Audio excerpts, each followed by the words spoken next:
আলহামদুলিল্লাহি রাব্বিল আলামিন ওয়াসসালাতু ওয়াসসালামু আলা রাসূলিহিল আমিন ওয়া আলা আলিহি ওয়া আসহাবিহি ওয়া তাবিহি আজমাইন লাইলা ওয়া নাহারান ফিত তারফাইন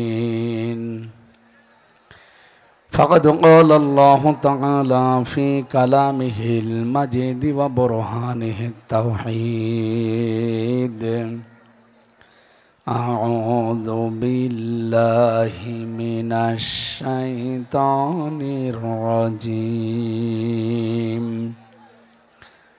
بسم الله الرحمن الرحيم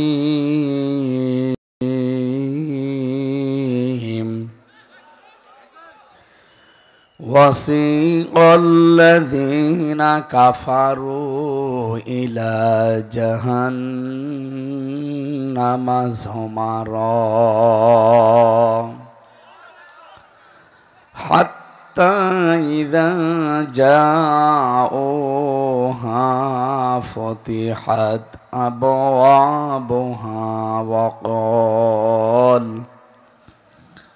وقال لهم خزنتها ألم يأتكم رسل منكم يتلون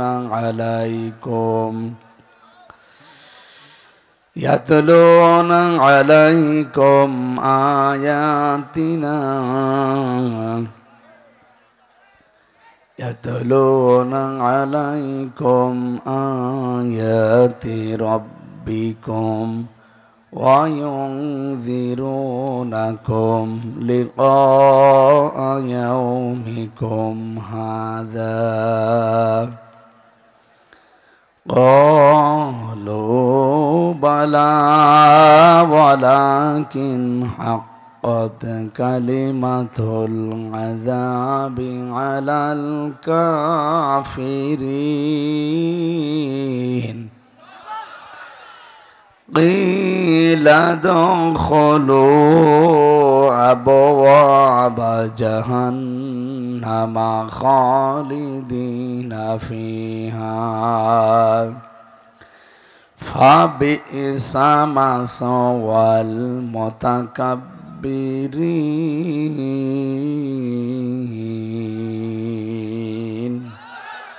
صدقت يا ربنا اللهم صل على قالوا سبحانك لا علم لنا إلا ما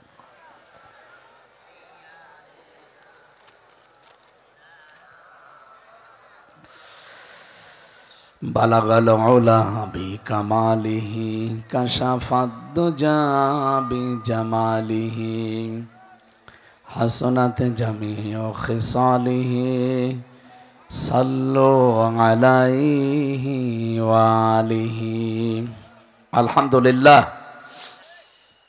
বাংলাদেশের ঐতিহ্যবাহী জেলা ঝিনাইদহ ডাক বাংলা বাজার আব্দুর রউফ ডিগ্রি কলেজ ময়দানে পোতাহাটি দারুল উলুম হাফিজিয়া মাদ্রাসার হাফেজে কোরআনদের দস্তারবন্দি উপলক্ষে তাফসীরুল কোরআন মাহফিলের স্বনামধন্য সভাপতি আল্লাহ রাব্বুল আলামিন বলেন, নুরিদু আন্না মুন্না আলাল্লাযীনা ইসতাদঈফু ফিল আরদি ওয়া নাজআলাহুম আইম্মাতান ওয়া নাজআলাহুমুল ওয়ারিসিন। আমি আল্লাহ নিজে একটা ইচ্ছা করলাম, এই ইচ্ছাটা হামজার, আবুল হোসেনের, কার? নরিদু, আমি নিজে ইচ্ছা করলাম, আন্না মুন্না, আল্লাহ পাক বলেন আমি অনুগ্রহ করতে ইচ্ছা করলাম। মনন মানে অনুগ্রহ করা, দয়া করা। আমি আল্লাহ একটা ইচ্ছা করলাম, দয়া করব কাদের প্রতি? আলাল্লাযীনা ইসতাদঈফু ফিল আরদি, জমিনের উপরে যাদেরকে দুর্বল, কোণঠাসা, অপমান, অপদস্থ, নিন্দিত, ঘৃণিত করে রাখা হয়েছিল। আপনি দেখেন এই 54 বছরের ভেতরে এদেশে বহু মানুষকে আমরা দেখি তাদেরকে নিন্দিত, ঘৃণিত, অপমানিত, অপদস্থ, এবং এই দেশে যারা তারা মাথা তুলে দাঁড়াতে না পারে সম্মানের সাথে, যেন বহু চেষ্টা এই 54 বছর অনেকে করছে, হয়তো একটা দলের উপর করছে। আল্লাহ পাক বলেন আমি ওই দলের উপরে আমার একটা ইচ্ছা জেগেছে, আমি আল্লাহ একটা মানসা করেছি, ইচ্ছা করেছি, ইরাদা দিয়েছি, আমি সিদ্ধান্ত নিয়েছি আলাল্লাযীনা ইসতাদঈফু ফিল আরদি, জমিনে যাদেরকে ফেরাউন দুর্বল করে রেখেছিল ওই মুসা নবীর দলকে, নাজালাহুম আইম্মাতান, আমি আল্লাহ তাদেরকে জমিনের নেতা বানিয়ে দেব, নাজালাহুমুল ওয়ারিসিন, এবং এই জমিনের শাসনভার বিশেষ করে ওয়ারিস আমি আল্লাহ তাদেরকে বানাবো। এটা হাজার হাজার বছর আগে মুসা নবীর সম্পর্কে আল্লাহ এই কথাটা দিয়েছেন। তার মানে কামাস্তাখলাফাল্লাযীনা মিন ক্বাবলিহিম, এই আয়াত অনুযায়ী বোঝা যায় এর আগেও বহু মানুষকে আল্লাহ রাষ্ট্রীয় ক্ষমতা দিয়ে ধন্য করেছিলেন। কি এটা কেন দিয়েছেন? এর পরের আয়াতে আল্লাহ জবাব দিয়েছেন সূরা কসস 6 নম্বর আয়াতে, অনুমাক্কিনা লাহুম ফিল আরদি অনুরিয়া ফিরআউনা মাহামানা ওয়াজুনুদাহুমা মিনহুম মা কানু ইয়াহযারুন, আমি আল্লাহ তাদেরকে জমিনের শাসন ক্ষমতায় বসিয়েছি একটাই কারণে, আমি দেখাতে চেয়েছি ফেরাউনকে, হামানকে আর তার সৈন্য বাহিনীদেরকে, কি দেখাতে চেয়েছি? মিনহুম মা কানু ইয়াহযারুন, তারা যাদেরকে সবচাইতে বেশি ভয় পেত, যাদের সম্পর্কে বেশি সতর্ক থাকতো, আমি আল্লাহ তাদেরকে জমিনের শাসনে বসিয়ে তাদেরকে দেখালাম। এটা যা আগে দেখিয়েছে এখন ওই আল্লাহ আর নেই, উনি এখন আর পারেন না। বলেন, একটা জিনিস আমরা লক্ষ্য করছি আগস্টের 5 তারিখের পর থেকে সূরা মায়েদার 54 নম্বর আয়াতের সাথে, এদিকে তাকান, আল্লাহ পাক বলেন ইয়া আইয়ুহাল্লাযীনা আমানু মাইয়ারতাদ্দা মিনকুম আন দীনিহি ফাসাউফা ইয়াতিল্লাহ, খুব ভালো করে মিলাবেন। আমার তো মনে হয় আয়াতগুলো আল্লাহ পাক মাত্র 6 মাস 10 দিন আগে আরেকবার নাজিল করেছে। আপনি দেখেন কিভাবে মিলে যায়।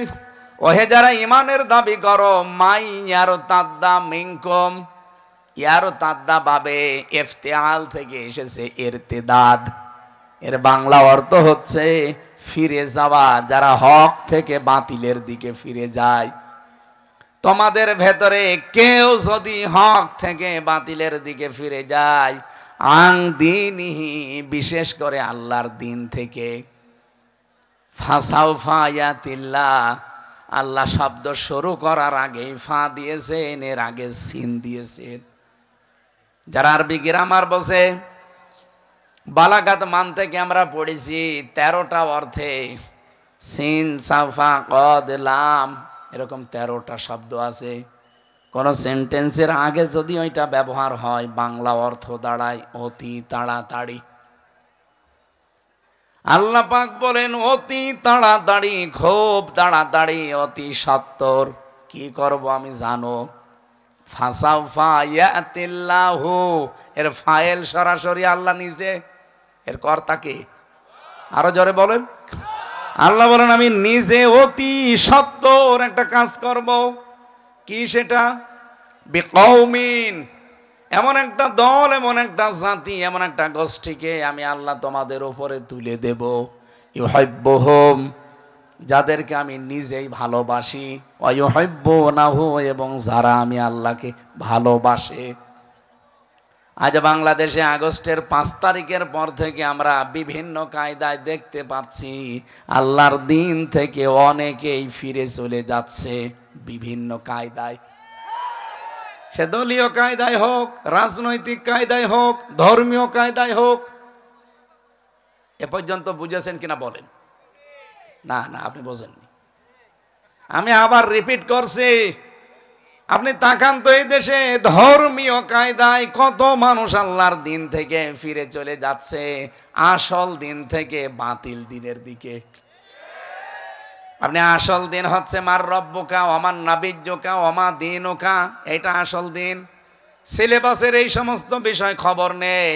আল্লাহর এই দিন থেকে বিভিন্ন পীরের নাম নিয়ে, বিভিন্ন দলের নাম নিয়ে তারা আল্লাহর বান্দাদেরকে বাতিল ধর্ম, বাতিল দিনের দিকে নিয়ে চলে যাচ্ছে। এই এদিকে তাকান, আপনি দেখেন তো এই দেশে 48,000-এর উপরে দরবারগুলো আছে। কোন দরবারে মার রব্বুকা ওমান নাবিয়্যুকা ওমা দীনুকা এর যে হাকিকত গুলো শিক্ষা দেওয়া হয় নেই। আপনি যে কবরে যাওয়ার পরে তিনটা প্রশ্নের সম্মুখীন হবেন, মার রব্বুকা, তোমার রবকে যদি বলতে চান রব্বি আল্লাহ, আমার রব আল্লাহ, কমপক্ষে 5টা জিনিস দুনিয়ায় আপনাকে মানা লাগবে। কয়টা? 1 নম্বরে রবের অর্থ আমি পেয়েছি সৃষ্টিকর্তা। তাহলে সৃষ্টিকর্তা হিসাবে আপনি মানবেন কাকে? অন্য কাউকে মানা যাবে? সৃষ্টিকর্তা এটাকে শুধু মানুষ, পৃথিবীর যত সৃষ্টি আছে কর্তাকে। তাহলে বাংলাদেশটা সৃষ্টি করে দিয়েছে কে? মানেন তো। কিছু কিছু মানুষ বলেন না, এ দেশ আমার বাবা বানিয়েছে। কেন আপনার বাবা বানাবে কেন?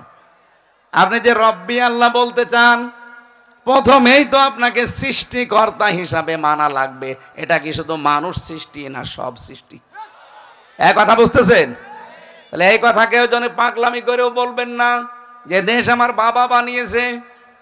আজকে এক আবাল, আমি আবালই বললাম, এ আবাল বলছে অমকের নাম নিতে হলে ওযু করে নেওয়া লাগবে। আমি আর নিচে নামলাম না। কি আল্লাহর ওলি হয়ে পড়েছে যে ওনার নাম ওযু করে নেওয়া লাগবে? এর আগে কিছু মানুষকে দেখতাম সামসামি করত, দালালি করত, তেল দিত, সংসদে দাঁড়িয়েও অনেকের নামে বলতো হযরত অমুক। কেন? ও কি মরে গেছে জোরে হযরত বলা লাগবে? আর এত বড় জালেমাকে যদি আপনি হযরত বলে ডাকেন, তাহলে আবু জেহেলকেও বলা লাগবে হযরত আবু জেহেল, কারণ সে আর এ সমানই। আবু জেহেলকে কোনোদিন কেউ বলেছে যে হযরত আবু জেহেল? তাহলে কেন আপনি একে হযরত বলবেন? তার কাজও যা ছিল এর কাজও একই। সেও ক্ষমতায় অবৈধভাবে জোর করেছিল, এও ক্ষমতায় অবৈধভাবে জোর করেছিল। তারে শুনলেই যদি আপনি গালি দেন, এরে শুনলেও আপনি গালি দেবেন। আপনারা দেখেছেন তামাম দুনিয়ার জরিপ একটা বেরিয়েছে, পৃথিবীতে 257টা দেশ, 10 জন মানুষের তালিকা দেখলাম, তারা পৃথিবীর নিকৃষ্ট মানুষ। তার 1 নম্বরে আমাদের দেশে যেটা পালিয়েছে ওইটা। আমি নাম নিতে চাই না, আমার ঘৃণা করে। 2 নম্বর নামটা নেই, বাশার আল আসাদ। 3 নম্বর নেতানিয়াহু। এরকম 10 জনের নাম পেলাম, তার 1 নম্বরে আল্লাহর ওলির নাম। যাই হোক, আল্লাহ যেন তারে সম্মতি দেয়, বলেন আমিন। আপনি কি রাগ করলেন? বলেন তো এই আয়াত থেকে যেটা আমি তুলে আনতে চাই, আল্লাহর দিন থেকে আপনি ফেরত যান, ফিরে যেতে চান, কাদের উপরে রাগ করে, কাদেরকে দেখাতে? আপনি কি মনে করেন আমি দিন থেকে, ইসলাম থেকে ফিরে অন্য দিকে গেলে আল্লাহ দুর্বল হয়ে যাবে? আল্লাহ বলেন না, ওয়াইন তাতাওয়াল্লাউ ইয়াস্তাবদিল কওমান গায়রাকুম সুম্মা লা ইয়াকুনু আমসালাকুম। সূরা মুহাম্মদের ভেতরে আল্লাহ বলেন, যদি দিন থেকে ফিরে যাস, এমন একটা দল তোদের উপরে আমি আল্লাহ তৈরি করে দেব যারা তোদের মতো হবে না। 54 বছর পরে আমার মনে হচ্ছে ঠিক আল্লাহ যেন দেখাচ্ছে, আজ যারা দিন থেকে ফিরে চলে যাচ্ছেন বিভিন্ন দলের উপরে, বিভিন্ন মানুষের উপরে রাগ করে হোক আর যে কোনো ভাবেই হোক। আপনি দেখেন চাঁপাইনবাবগঞ্জের এই নেতাটা এই 15.5 বছরে কত ভালো ভালো কথা বলতো, অথচ আগস্টের 5 তারিখের পরে সে আর তার বউ পুরা পাল্টিয়ে গেছে। যা বলে এখন মনে হচ্ছে সব দিনের বিরুদ্ধে। এমনকি আলেমদেরকেও সে এখন বলছে ধর্ম ব্যবসায়ী। হ্যাঁ, কথা বলছে না কেন? কি বেশি বলছি? আর তার বর কথা তো আরো নিকৃষ্ট। অথচ এতদিন তারাও জালেমের বিরুদ্ধে বহু কথা বলতে শুনতাম, এখন পুরাটা নিজেরা জালেম হয়ে গেছে। আল্লাহ বলেন আইন উত্তম হদনা আজালনা জাহান্নামা লিল কাফিরিনা হাসিরা। সূরা বানী ইসরাঈল ৮ নম্বর আয়াতের শেষের অংশে আছে, তোমরা যদি ওদের মতো আচরণ করো, আমি আল্লাহ তোমাদের সাথে ওদের মতো আচরণ করব। ওরা যা করেছিল আপনি যদি আবার তাই আরম্ভ করেন, ওদেরকে যদি আল্লাহ এরকম ধরতে পারে, আপনাকেও ধরবে। ওরাও সাদাবাজ ছিল, আপনিও সাদাবাজ। এক কথা বলে না কেন? ওরাও জালেম ছিল, আপনিও জালেম। আইন হদ্দম হদনা, যদি ওদের মতো করিস, আমি বাংলায় বলছি, ভাষাটা এরকমই পাবেন আপনি, যদি ওদের মতো করিস, তোদের সাথে আমিও আল্লাহ ওদের মতো করব। নাকি উনি এখন দুর্বল? রব্বুল আলামিন বলেন, আমার দিন থেকে যারা সত্যি এভাবে ফিরে যায়, আমাকে দুর্বল মনে করে, যাদের ওপরে রাগ করে আপনি এগুলো করবেন, আল্লাহর সিদ্ধান্ত এখানে ফাসাউফা ইয়াতিল্লাহ। আল্লাহ বলেন আমি নিজে খুব তাড়াতাড়ি অতি সত্বর বিকৌমিন। এখানে যারা আরবি গ্রামার আলেম আছে, বা শব্দটা 19টা অর্থে ব্যবহার হয়। কয়টা? আল্লাহ যেন নিজের কুদরতি হাত লাগিয়ে বলছেন বিকৌমিন, এই কওমের সাথে আমার হাত আছে। আমার হাত আছে মানে আমার ক্ষমতা আছে। আমি আল্লাহ নিজে তাড়াতাড়ি তাদেরকে কি করব জানো? এমন একটা জাতি, তাদের মাথার উপরে এমন একটা দল তৈরি করে দেব, ইউহিব্বুহুম, যাদেরকে আমি নিজেই ভালোবাসি, ওয়া ইউহিব্বুনাহু, এবং যারাও আমি আল্লাহকে ভালোবাসে। এই মানুষগুলোর কিছু কোয়ালিটি থাকবে। আজ বাংলাদেশে 72টার উপরে দল। এই এদিকে তাকান, আপনি দেখবেন এই 72টা দলের ভেতরে 3টা গুণ যদি আপনি পান, বুঝবেন আল্লাহ তাদেরকে ভালোবেসেছেন এবং তারাও আল্লাহকে ভালোবাসে। আর আল্লাহ যদি ভালোবাসে কাউকে, ওই যে ওয়াদা করেছেন, লা ইস্তাখলিফান্নাহুম ফিল আরদ কামা ইস্তাখলাফাল্লাযীনা মিন ক্বাবলিহিম, জমিনের শাসন ক্ষমতা আল্লাহ তাদেরকে দিয়ে দেবে যেমন পূর্বে দিয়েছিলেন। কি গুণ? কোরআনে কারীমের সূরা মায়েদা 6 নম্বর পারা 16 নম্বর পৃষ্ঠা 9 নম্বর লাইনের, এটা 54 নম্বর আয়াতের মাঝের অংশে পাবেন, আযিল্লাতিনা আলাল মুমিনিনা আইজ্জাতিন আলাল কাফিরিন।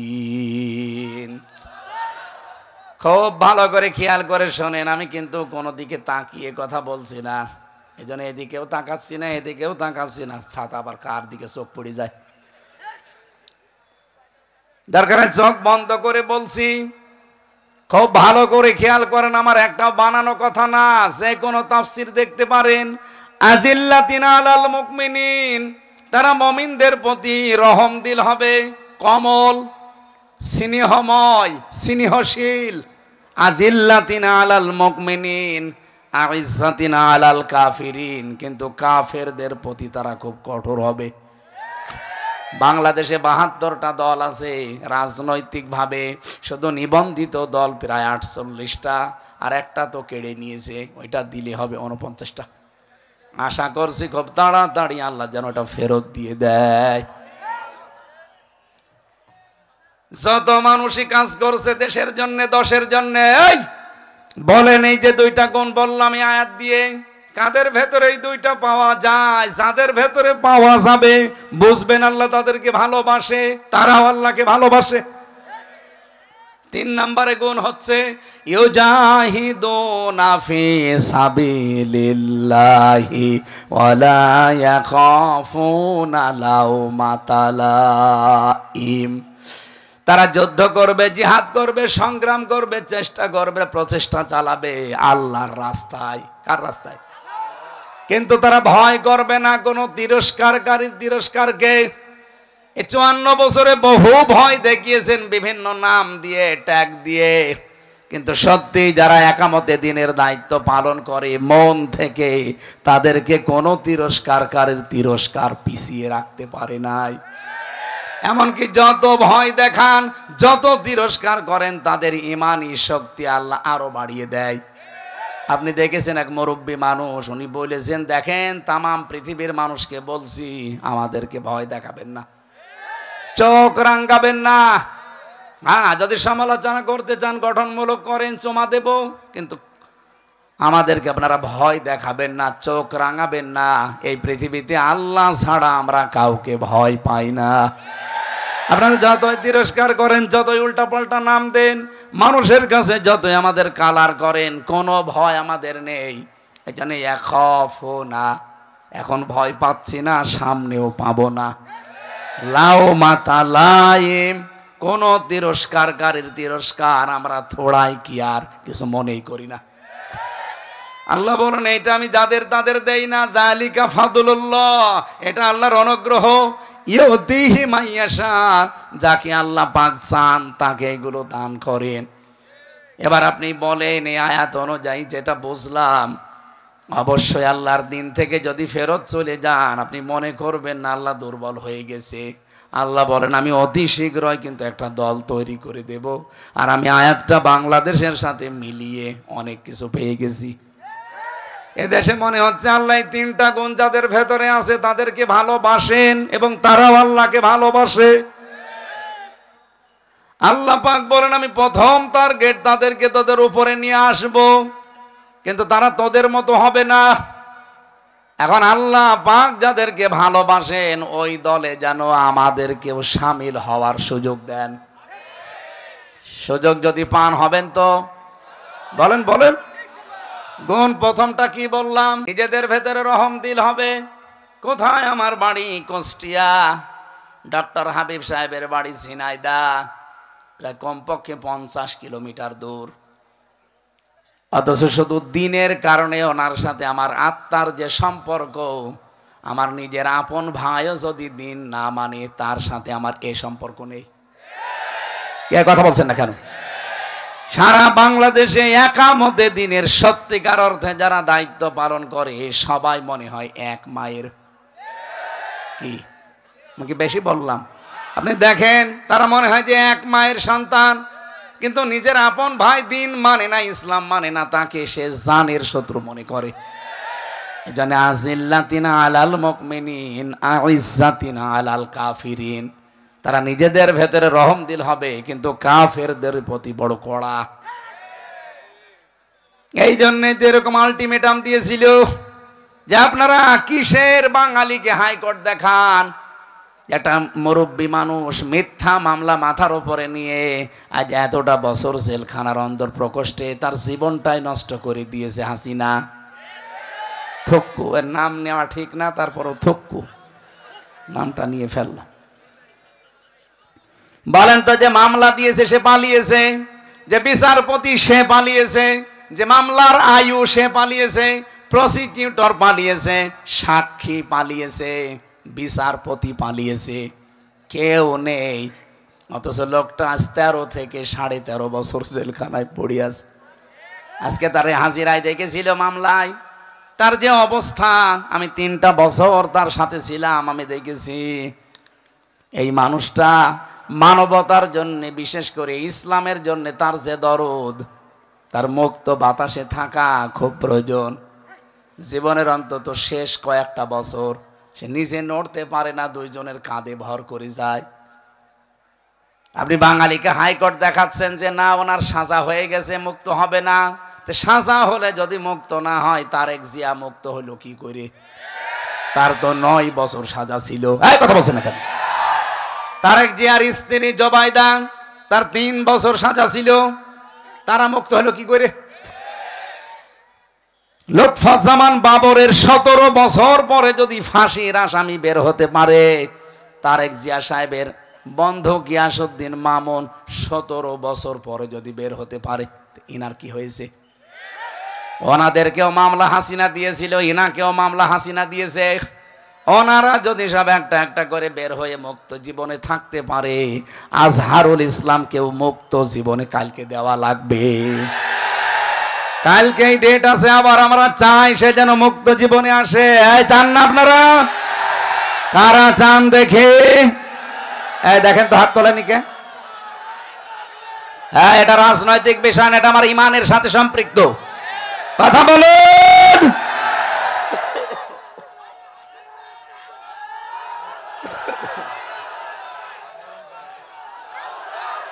আলহামদুলিল্লাহ, ঠিক আছে।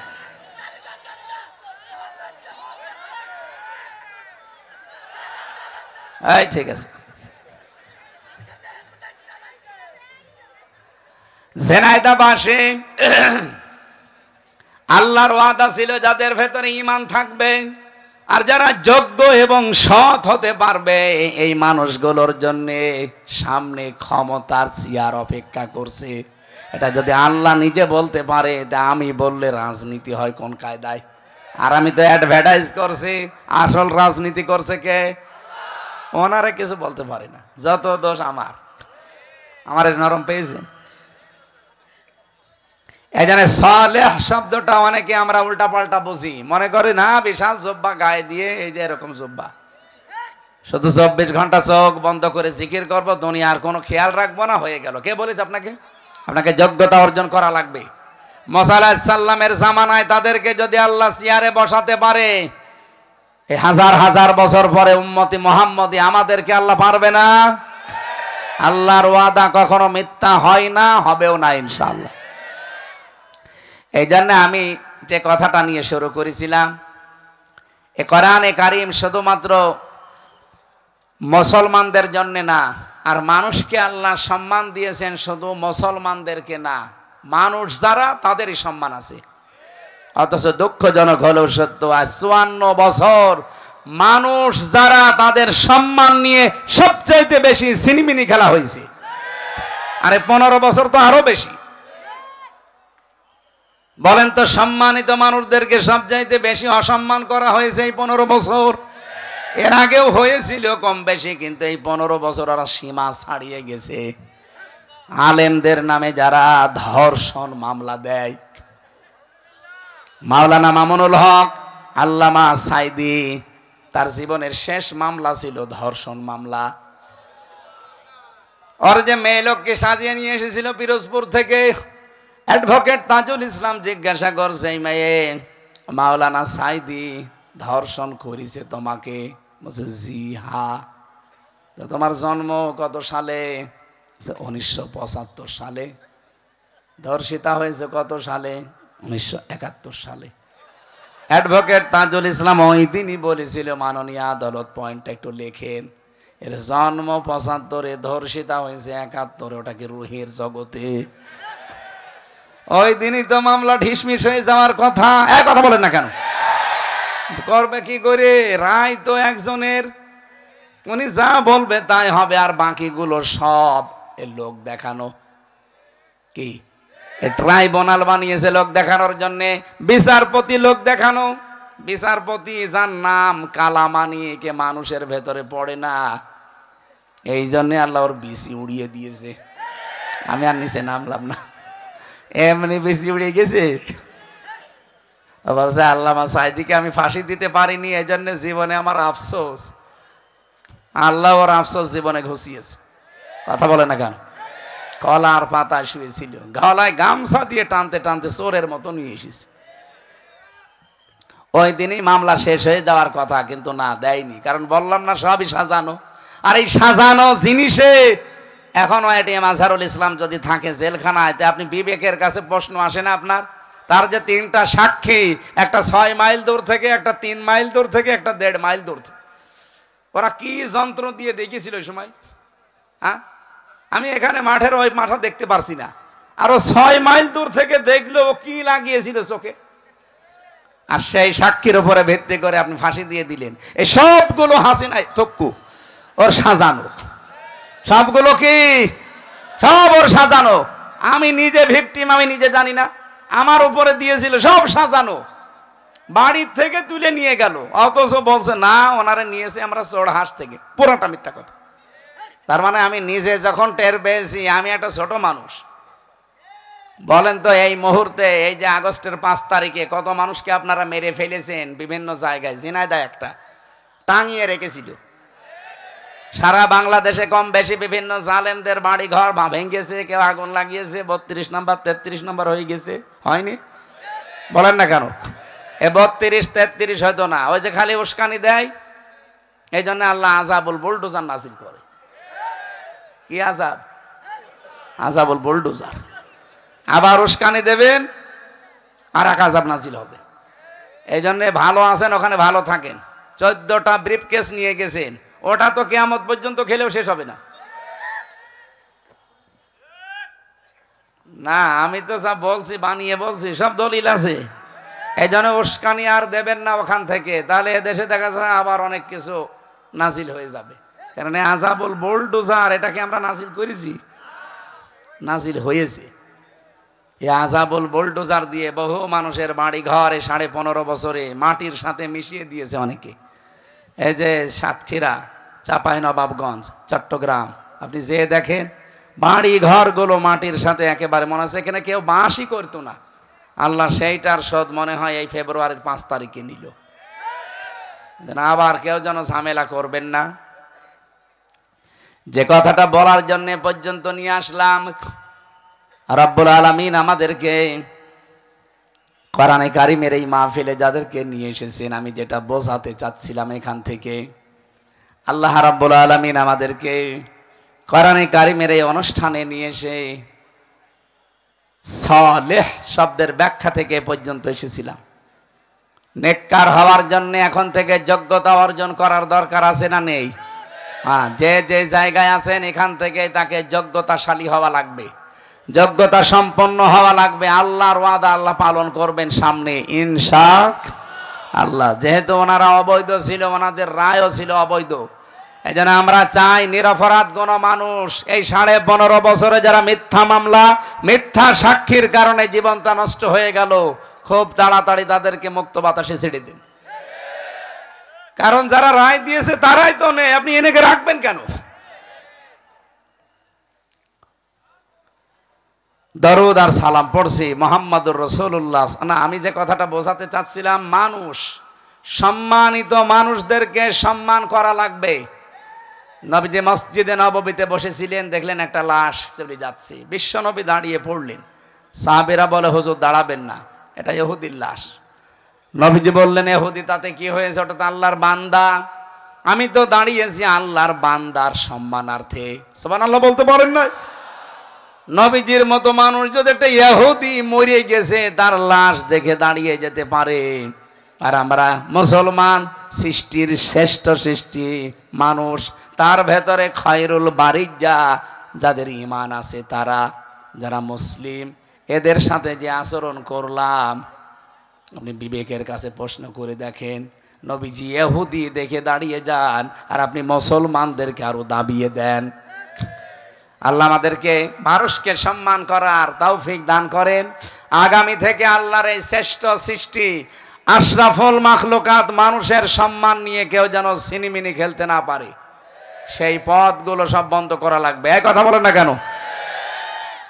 দরুদ সালাম পাঠ করার মাধ্যমে আজকের তেলাওয়াতকৃত আয়াত সূরা জুমার 71 নাম্বার 72 নাম্বার আয়াত আমরা পড়েছি। কিছু তথ্য এর ভেতরে আছে, আমরা তাফসীর আকারে কথা বলবো ইনশাআল্লাহ। সূরা জুমার কোন সূরা? বলেন বলেন। 75টা আয়াত আছে। জুমার শব্দের শাব্দিক অর্থ ধাক্কা দেওয়া। কি দেওয়া? এ শুনেই বোঝা যাচ্ছে যে এর ভেতরে কোনো তালগোল আছে। আল্লাহ রাব্বুল আলামিন সূরা জুমারের 71 নাম্বার আয়াতে কাফের যারা কিয়ামতের ময়দানে এই মানুষগুলো যখন উঠবে, ফেরেশতাদেরকে বলবে এদেরকে ধাক্কা দিতে দিতে জাহান্নামের দিকে নিয়ে যাও। এখান থেকে কিছু প্রমাণ আমরা পেয়েছি। আমি বহু জায়গায় ঝিনাইদহ জেলাতে বলেছি যে জাহান্নাম আমরা অনেকে মনে করি 7টা, জাহান্নাম একটা, এর স্তর বা দরজা 7টা। যে যেই ধরনের দুনিয়ায় অপরাধ করবে আল্লাহ পাক তাকে ওই ধরনের জাহান্নামে স্থান দেবে। এই জন্য আমরা এমন এমন কাজ করতে চাই যেন জাহান্নামে না যাওয়া লাগে। কারণ এই যে 7টা জাহান্নামের জন্য আল্লাহ কাজ আলাদা আলাদা দিয়েছেন। এই 7টা জাহান্নামের দরজা যেগুলো আছে, যে যে ধরনের অপরাধ করবে আল্লাহ ওই স্তরে তাকে পৌঁছাবে। আজকের যে আলোচনা, প্রথম নাম হচ্ছে লাহা সাবাতু আবওয়াব লিকুল্লি বাবিম মিনহুম জুজউম মাকসুম। রব্বুল আলামিন বলেন, এটা সূরা হিজরের ভেতরে আছে 44 নম্বর আয়াতে। আল্লাহ বলেন জাহান্নামের দরজা 7টা। কয়টা? যে যে ধরনের অপরাধ করবে তার জন্য ওই অংশটা আল্লাহ রেখে দিয়েছেন। আপনি এখন দেখেন তো আপনি কোন অপরাধে আছেন আর আপনি কোন স্তরে যাচ্ছেন, কোন দরজা দিয়ে আল্লাহ আপনাকে প্রবেশ করাবে। এই যে পেছনে যে কলেজ, এখানে 1 থেকে খালি ইন্টার আর ডিগ্রি, এখানে 2টা ক্লাস পড়ানো হয়, অথচ ক্লাসরুম দেখেন কতগুলো আছে। ইন্টারে মনে হয় 2 বছর আছে, ডিগ্রিতে 3 বছর, অন্তত 5 বছর হতে 5টা ক্লাসরুম আছে। কলেজ কয়টা? এখানে ক্লাসরুম। যে যেই ক্লাসে পড়ে ও ওই দরজা দিয়ে প্রবেশ করে যে বসবে। আপনি পড়েন ক্লাসে, ইন্টারে 1st ইয়ারে, ডিগ্রির একেবারে ফাইনাল ইয়ারে যে বসে আছেন, আপনি কিছু বুঝবেন? স্যার লেকচার দেবে, আপনি আন্দাজে হা না করবেন, কিছুই বুঝবেন না। কারণ ওই জায়গায় বসতে হলে এখন আপনাকে 5 বছর পড়া লাগবে। কথা বলেন না কেন? রব্বুল আলামিন এইটাই জানিয়েছেন, লিকুল্লি বাবিম মিনহুম জুজউম মাকসুম। দুনিয়াতে যে যে ধরনের অপরাধ করবে তার জন্য ওই স্তরটা আমি আল্লাহ অংশ বিশেষ ঠিক করে রাখলাম। আজকে প্রথমটা শুরু হচ্ছে জাহান্নাম। এটা একটা দরজার নাম। এটা কি? এ দরজা আল্লাহ কাদেরকে দেবেন? ওয়াসিকাল্লাযীনা কাফারু ইলা জাহান্নামা যুমারা। এটা কি বলেন তো? দরজা জাহান্নাম। এই দরজার নাম কি? জাহান্নামের আরো দরজার নাম আছে হাবিয়া, হুতামা, লাজা, সাঈর, সাকার, জাহিম আর জাহান্নাম। কয়টা? 7টা। বলেন বলেন। এর প্রথম নম্বরের দরজার নাম জাহান্নাম, এর নামই জাহান্নাম। এই দরজা দিয়ে যে মানুষগুলো প্রবেশ করবে আল্লাহ বলেন এখানে দিয়ে হবে কাফেরদের। কাদের? কাফেরদেরকে ফেরেশতারা ধাক্কা দিতে দিতে বলবে সামনে যা। সামনে যেতে যেতে একেবারে জাহান্নামের গেটে যখন যাবে তখন আল্লাহ এদিকে তাকান। আমি এটা জেলখানা যাওয়ার পরে বুঝেছি, আচ্ছা এর আগে বুঝেছিলাম এইভাবে না। জেলখানায় যাওয়ার পরে বুঝেছি হাত্তা ইযা জাউহা ফুতিহাত আবওয়াবুহা অকল। আল্লাহ পাক বলেন ওরা যখন ধাক্কা খেতে খেতে জাহান্নামের গেটে যাবে তখন জাহান্নামের গেট খোলা হবে। তার মানে জাহান্নামের গেট সব সময় বন্ধ। সব সময় কি? কিন্তু জান্নাতের কথা পুরা কোরআনে যেখানে পাবেন, এই যে 2 আয়াত পরে আছে, ওয়াসিকাল্লাযীনা তাকাউ রাব্বাহুম ইলাল জান্নাতি যুমারা। দুনিয়াতে যারা তাকওয়া অবলম্বন করে, রবকে ভয় করে দুনিয়ার জীবন চালাবে, এই মানুষগুলোকে আমার আল্লাহ ফেরেশতাদেরকে দিয়ে ধাক্কা দেবে। কিন্তু এ ধাক্কা পুলিশের ধাক্কার মতো না, এ ধাক্কা বন্ধুর ধাক্কার মতো। পুলিশও ধাক্কা দেয় আসামিকে, বন্ধুও বন্ধুকে ধাক্কা দেয়। 2 ধাক্কা আকাশ আর পাতাল আলাদা। বন্ধু যতই জোরে ধাক্কা মারুক এর ভেতরে একটা ভালোবাসা আনন্দ আছে, আর পুলিশ যত আস্তেই মারুক ওর ভেতরে ঘৃণা আছে, রাগ আছে। জাহান্নামের ফেরেশতারা যাদের ধাক্কা দেবে ও ধাক্কা যত আস্তেই দিয়ে অপমানিত মনে হবে। আর জান্নাতের ফেরেশতা ধাক্কা যদি নাও দেয় আর যত জোরেই দেয় না কেন আপনার কাছে বন্ধুর আদরের ধাক্কার মতো মনে হবে।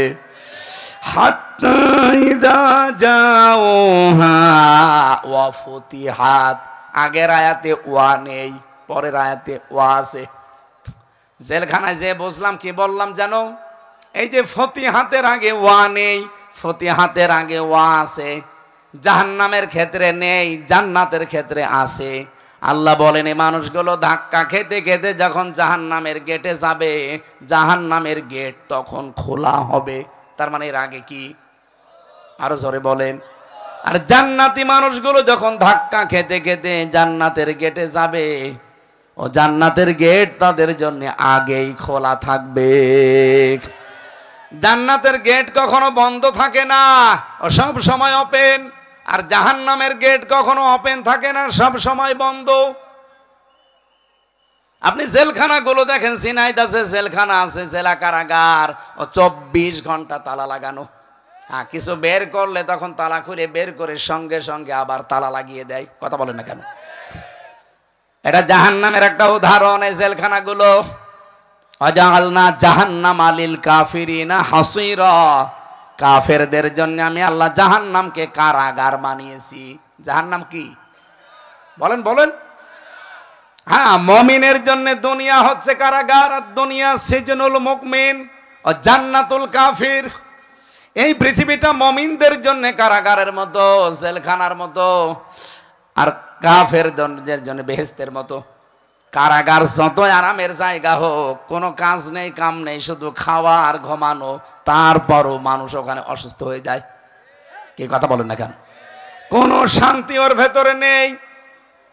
24 ঘন্টা মানুষের টেনশন লেগেই থাকে, অথচ কোনো কাজ নেই কাম নেই, খালি খাবেন আর ঘুমাবেন। একটাই সমস্যা, আপনি মন মতো কিছু করতে পারবেন না, যা করবেন ওদের অর্ডার মতো। এই জন্যই কারাগারে ভালো লাগে না।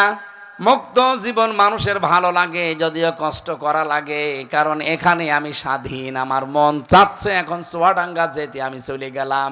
আর কারাগারে যারা আছে, আর 40 বছর পড়ে আছে ঝিনাইদহ কারাগারে, ও কি মন চাইলে চুয়াডাঙ্গা যেতে পারবে? বলেন। আল্লাহ পাক বলেন যে মানুষগুলো কাফের, এদেরকে ধাক্কা দিতে দিতে জাহান্নামের গেটে নেওয়ার সঙ্গে সঙ্গে দেখবে জাহান্নামের দরজা বন্ধ। এরা গেটে যাওয়ার পরে খুলে দেওয়া হবে। খুলে দেওয়ার পরে কি হবে জানো? ওখানে যিনি দায়িত্বে আছেন, মালিক, দারওয়ান, ফেরেশতা, এ জিজ্ঞাসা করবেন, আলাম ইয়াতিকুম রাসূলুম মিনকুম ইয়াতলুনা আলাইকুম আয়াতি রাব্বিকুম। তোমাদের কাছে কি কোনো নবী রাসূল যায়নি? কোনো আলেম ওলামা যায়নি? নবীর ওয়ারিসরা যায়নি? উত্তরাধিকারীরা যায়নি? তারা আল্লাহর আয়াতগুলো তেলাওয়াত করে তোমাদের শোনায়নি? এখানে আয়াতি, এটা বহু বচন। এই এদিকে তাকান। আয়াত মানে কিন্তু শুধু কোরআনের আয়াত না, কি ইতিহাসও আল্লাহর আয়াত। এই যে আসমান জমিন, এগুলো আল্লাহর আয়াত, এগুলো আয়াত না? এই জন্য নবীওয়ালা কাজ যারা করবে, তাদের প্রথম কাজ হবে ইয়াতলু আলাইহিম আয়াতিনা, তারা তেলাওয়াত করে শোনাবে আল্লাহর আয়াত। এই আয়াত মানে শুধুমাত্র কোরআনের আয়াত না। তাফসিরে হাক্কানি মুফাসসির লিখেছেন, এই আয়াত মানে আল্লাহর নিদর্শন, এই আয়াত মানে আল্লাহর সৃষ্টি, এই আয়াত মানে ইতিহাস। ইতিহাসও আল্লাহর আয়াত। এই জন্য আল্লাহ ইতিহাসেরও কসম দিয়েছেন, আল আসরি, ইতিহাসের কসম, কারণ এটা নীরব সাক্ষী। আজ বহু আলেম ওলামা, বহু দিনের দায়ী, এদেশে যারা ইসলাম মানতে চায় না, অবাধ্য আল্লাহর বান্দা যারা, তাদেরকে আমরা বিভিন্ন ইতিহাস শোনাই, বিভিন্ন আয়াত নিদর্শনগুলোর গূঢ় তথ্য, নিগূঢ় তথ্যগুলো নিয়ে এসে বলি যে আল্লাহর এগুলো আয়াত। এই যে আমাদের 3.5 হাত বডির ভেতরেও আল্লাহর আয়াত নিদর্শন আছে না নেই? বলেন বলেন। এগুলো দিয়ে মাঝে মাঝে আপনাদেরকে আমরা বোঝাই। এই যে মাথার ভেতরে কতগুলো জিনিস আল্লাহ আমাদেরকে দিয়ে রেখেছেন, ফ্রন্টাল লব, অক্সিপিটাল লব, প্যারাইটাল লব, টেম্পোরাল লব, মোটর কর্টেক্স, সেন্সরি কর্টেক্স, এরপরে বাক শক্তি সহ প্রায় 70টা জিনিসে মাথার ভেতরে, প্রতিটার সাথে তার সেট করা। অফিয়াং ফসিকুম আফালা তুবসিরুন, নিজের দিকে তাকাও, কোনো দিকে তাকানো লাগবে না। মানুষ যদি শুধু নিজের এই 3.5 হাত বডির দিকে একটু তাকায়, এখানে কম্পিউটার ভিড়িয়ে যদি আপনি শুধু এই মাথা থেকে শুরু করে পা পর্যন্ত এই যে একটা চামড়া দিয়ে ঢাকনা দেওয়া আছে, এই চামড়াটা তুলে ফেলেন, দেখেন কত তার কত রগ দেখা যায়। বিজ্ঞান জানিয়েছে রগগুলো যদি একটা একটা করে পাশাপাশি সাজানো যায় 12.5 কিলোমিটার একাধারে চলে যাওয়া যাবে। আফি আফি আনফুসিকুম, একটু নিজের দিকে তাকাও। আফালা তুবসিরুন, এরপরেও কি তোমরা দেখো না? তাহলে আতলু আলাইকুম আয়াতি, তোমাদের সামনে কি তারা আমার আয়াতগুলো তেলাওয়াত করে শোনায়নি? আমরা তো ওই আয়াতগুলোই নিয়ে আসি। আয়াত হিসাবে হয়তো আল্লাহর বিভিন্ন নিদর্শনের কথা বলা হয়, আয়াত হিসাবে ইতিহাস থেকে শিক্ষা নেওয়ার জন্য বলা হয় যে বহু মানুষ এই ইতিহাস হয়ে আছে, আপনারাও ইতিহাস হয়ে থাকবেন যদি অবাধ্য হয়ে যান। কিন্তু অনেক মানুষ দেখি না, এই আয়াত থেকে শিক্ষা নেওয়া দূরের কথা আরো বৃদ্ধি বাড়ে। বলেন বলেন, রব্বুল আলামিন বলেন ওয়ায়ুনযিরুনাকুম লিকা ইয়াউমিকুম হাযা, তারা তোমাদেরকে সতর্ক করেনি, ভয় দেখায়নি এই যে এই দিন সম্পর্কে, যে এই দিন হাজির হওয়া লাগবে আমায় আল্লাহর কাছে সাক্ষাতে। ও বাংলার মুসলমানেরা, আমাদের জীবন এইটাই কিন্তু শেষ জীবন না, এরপরে একটা সাক্ষাতের জীবন আছে না নেই? আরো জোরে বলেন, আত্তাকু ইয়াওমান লা তাজসি নাফসুন আন নাফসিন শাইআ ওয়ালা ইউকবালু মিনহা শাফাআতু ওয়ালা ইউখাযু মিনহা আদলু ওয়ালা হুম ইউনসারুন। বলেন আল্লাহু আকবার।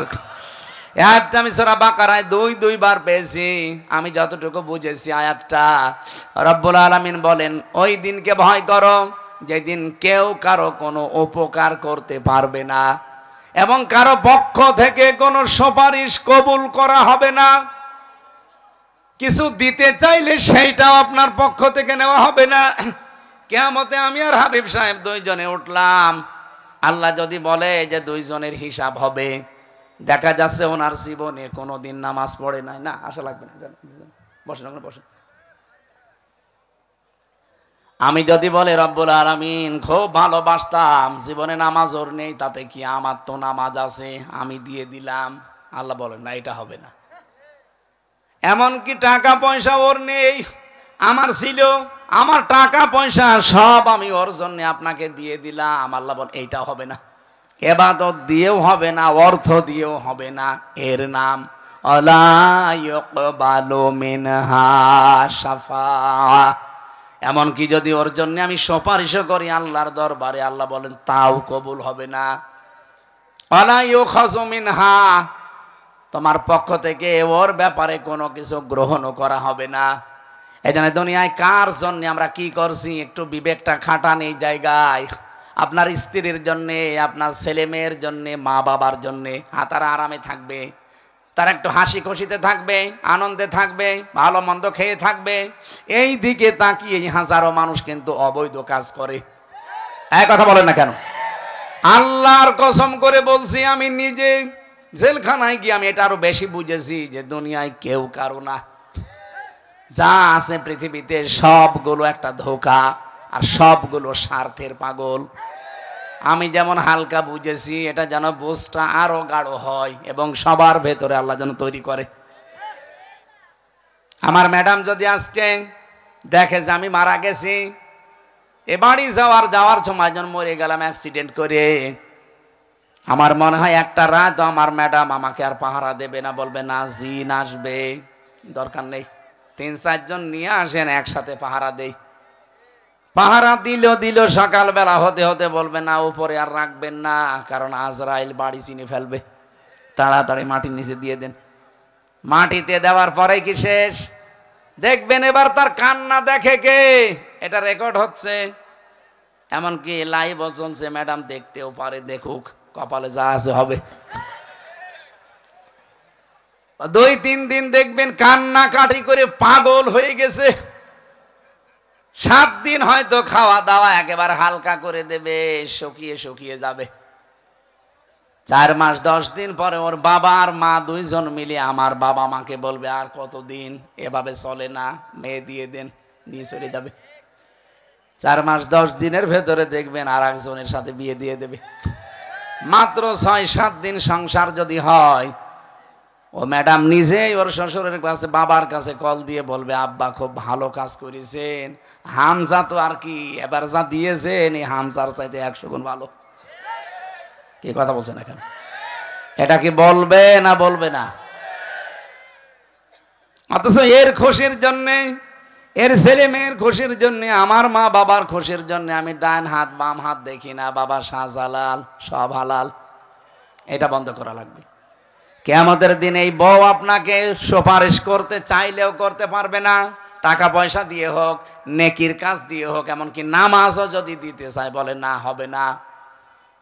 এই দিন সম্পর্কে তোমাদেরকে কেউ সতর্ক করেনি। এই যে সতর্ক করছি তো এই কারণে, কুল্লামা উলকিয়া ফিহা ফাউজুন সাআলাহুম খাযানাতুহা আলাম ইয়াতিকুম নাযীর ক্বালু বালা ক্বাদ জাআনা নাযীর ফাকাযযাবনা ওয়া কুলনা মা নাযালাল্লাহু মিন শাই।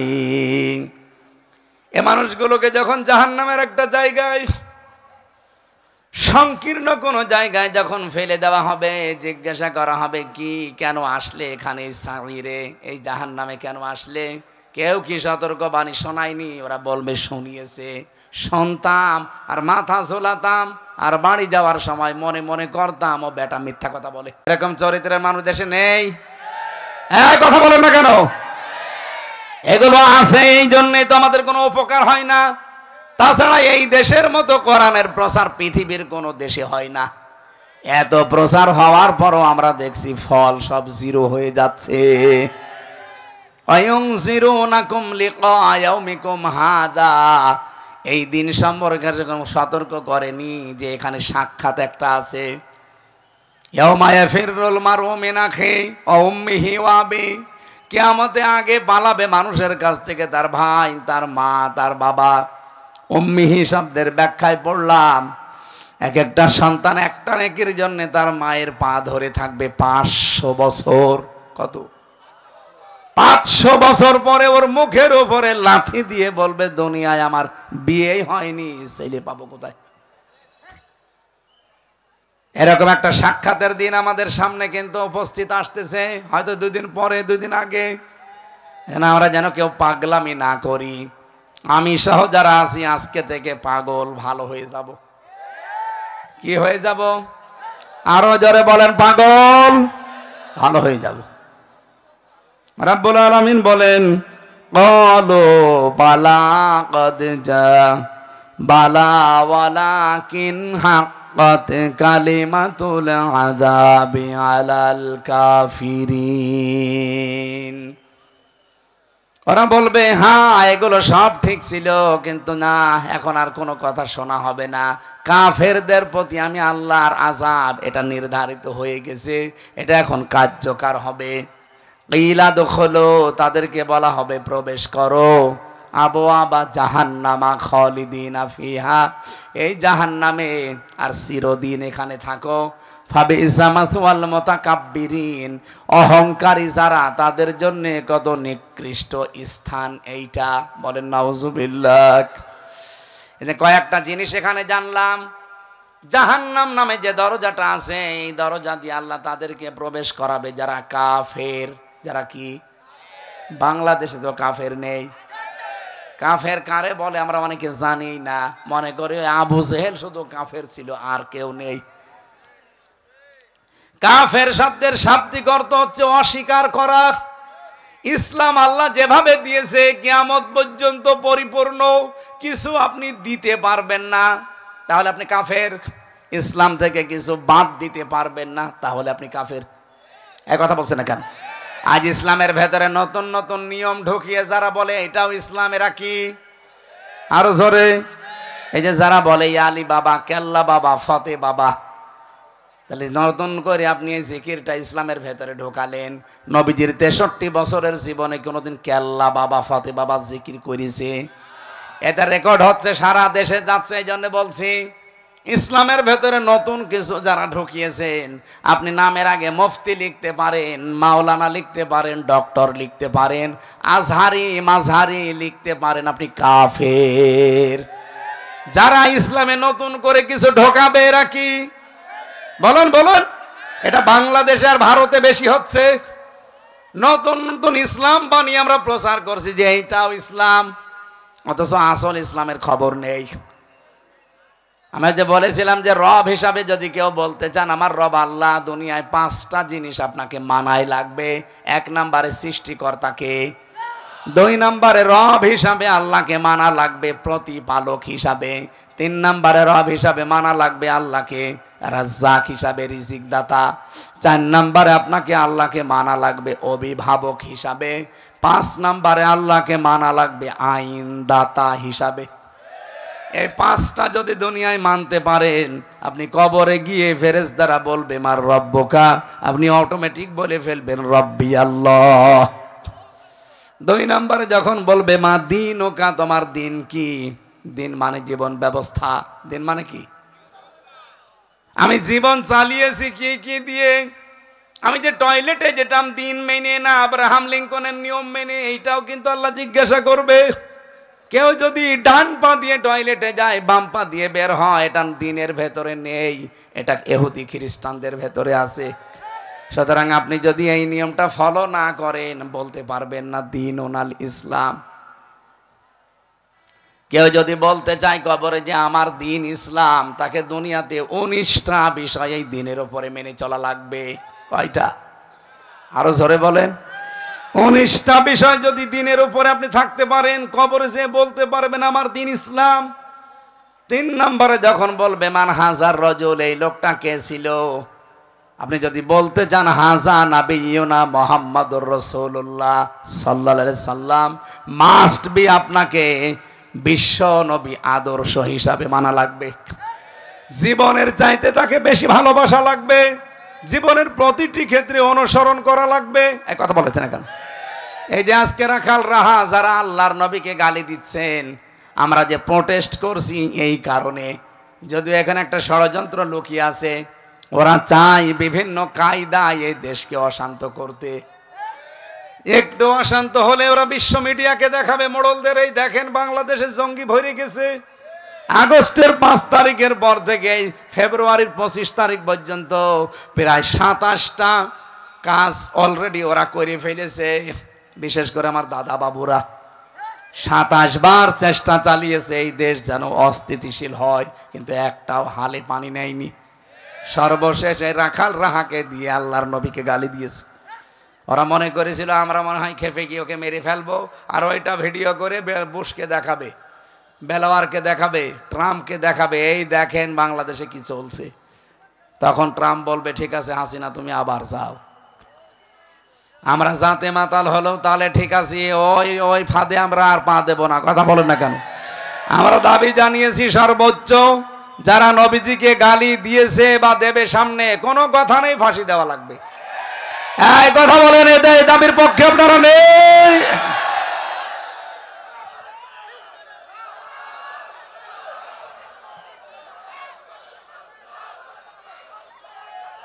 আলহামদুলিল্লাহ ভাই, এটা আমাদের ইমানের দাবি, কারণ জীবনের চাইতেও আমরা রাসূলুল্লাহকে বেশি ভালোবাসি।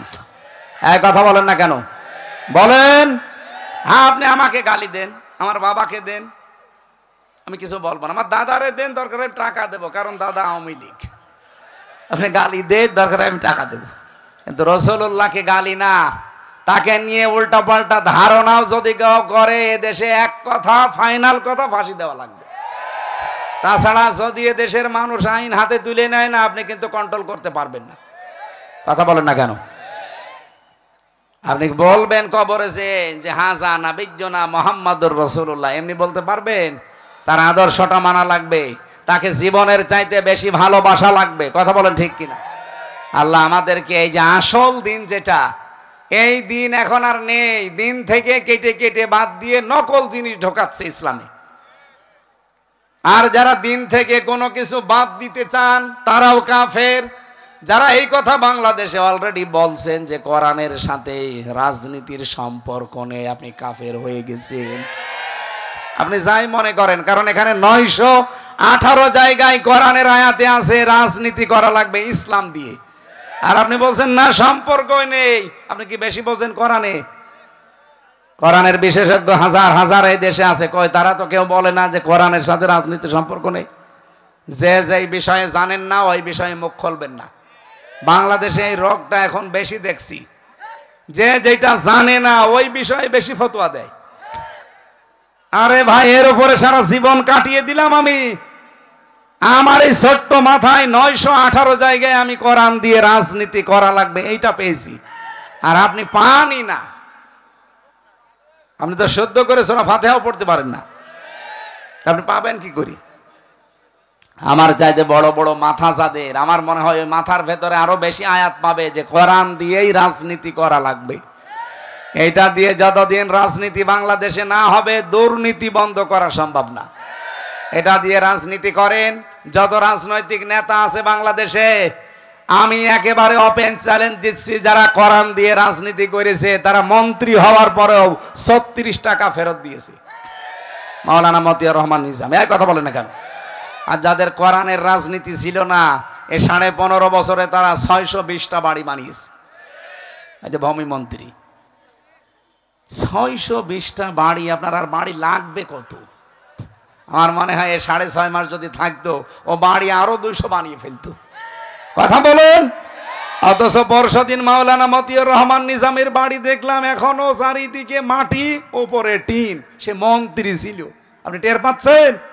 মন্ত্রণালয় চালানোর পরে 26 না 36 টাকা বেঁচেছিল, ওই টাকা ফেরত দিয়েছে। পৃথিবীর ইতিহাস পাল্টিয়ে দিয়েছে। আপনি আল্লাহর ওলি খুঁজে পান না, চলে যান সেই সিলেটে, চট্টগ্রামে। আল্লাহর ওলি তো ওইটা যে দায়িত্ব নিয়ে সুচারুরূপে পালন করতে পারে, আর এটা সবচাইতে বেশি পালন করে দেখিয়েছে এই বাংলাদেশে একামতে দিনের কর্মীরা। এর চাইতে তথ্য প্রমাণ আপনি আর কি চান বলেন? আপনি যে ওলি খুঁজে পান না, খালি গাছতলায় বসে হো হো করলে ওলি হয়? আমার ভাইরা, আমি যেটা বোঝাতে চাই, এখান থেকে ইসলাম থেকে আপনি কিছু বাদ দিতে পারবেন না। যদি দেন আপনার জীবন দুর্নীতিতে ভরে যাবে। আমরা এইটাই আজ 54 বছর ধরে ধরে দেখছি। কথা বলেন ঠিক কিনা? যাদের রাজনীতি ইসলাম দিয়ে হয় না, একটা মানুষকে দেখান সে লোকটা সৎ আছে, বলেন না ওনার ব্যক্তিগত। কিসের ব্যক্তিগত?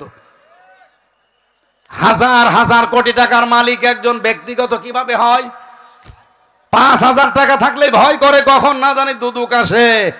আর 5,000 না 50,000 কোটি টাকার মালিক এক একজন। রূপপুর পারমাণবিক কেন্দ্র থেকে এক মহিলাই নাকি টাকা নিয়েছে 76,000 কোটি।